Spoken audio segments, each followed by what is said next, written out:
Maurice Mason is leading investigators to an isolated barn near Lake Delton, Wisconsin. 6 days earlier, he and his nephew, Benny Fryer, left David Klein tied to a post after robbing him. When they arrive, Mason refuses to get out of the car. He basically just said, "This looks like the spot," and where we were directed were several abandoned farm buildings.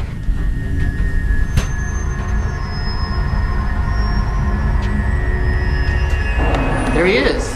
I could see movement, so I knew he was alive. Finding him alive was a surprise. To be out there for 6 days without food, without water, to be with his hands tied behind his back like that, restricted, no movement. It was amazing that he was still alive.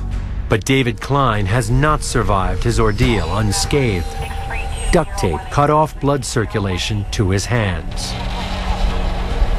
Dave's hands were extremely swollen, they were discolored, and you could tell that he was medically in a lot of trouble.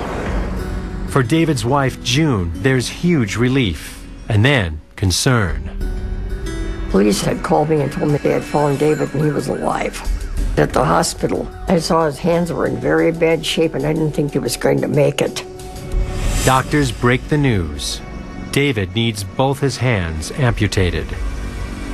He was still under a lot of medications, but he did understand. David Klein slowly adjusts to life with prosthetic limbs and tells his wife willpower kept him alive throughout his horrific ordeal. He didn't think he was going to die because he had a lot of inner strength and he knew he was going to make it. Mason and Fryer are charged with first-degree reckless injury for the abduction of David Klein. Both are also charged with kidnapping Jennifer Hitchcock and first-degree murder.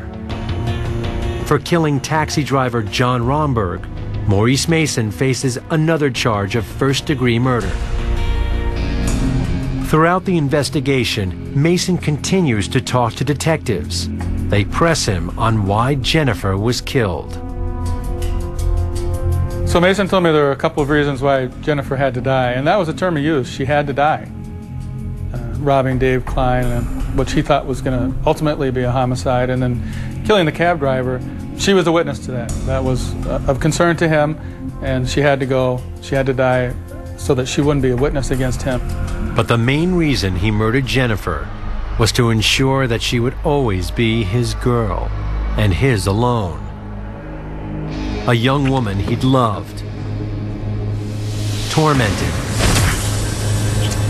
tortured, and ultimately destroyed. He couldn't stand the fact that he was going to be in prison, that she would be out there with other people doing other things. If he couldn't have her, nobody could have her. Jennifer's family still has difficulty making sense of her tragic death. She was so young and beautiful and kind-hearted and deserved so much to be on this earth.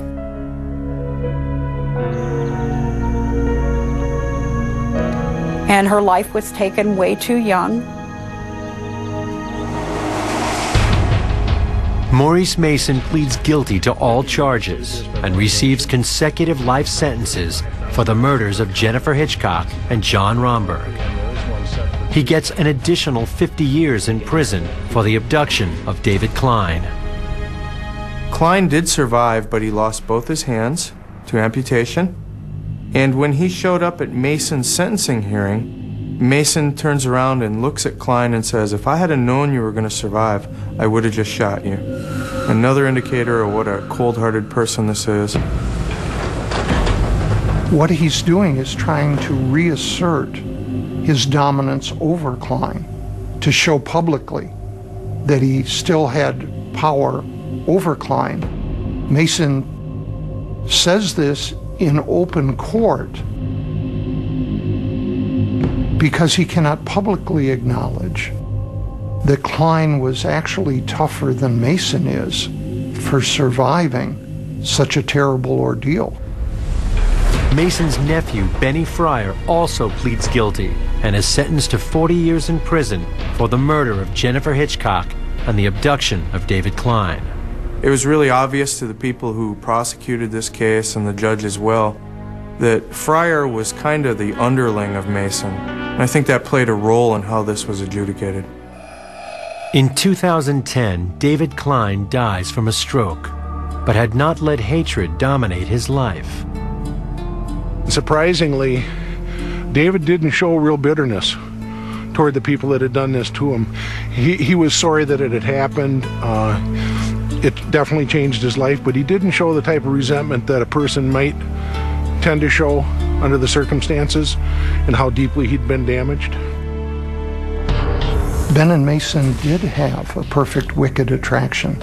Ben needed a father figure, and Mason needed someone to idolize him. It was perfect for them, but it was deadly for everyone else.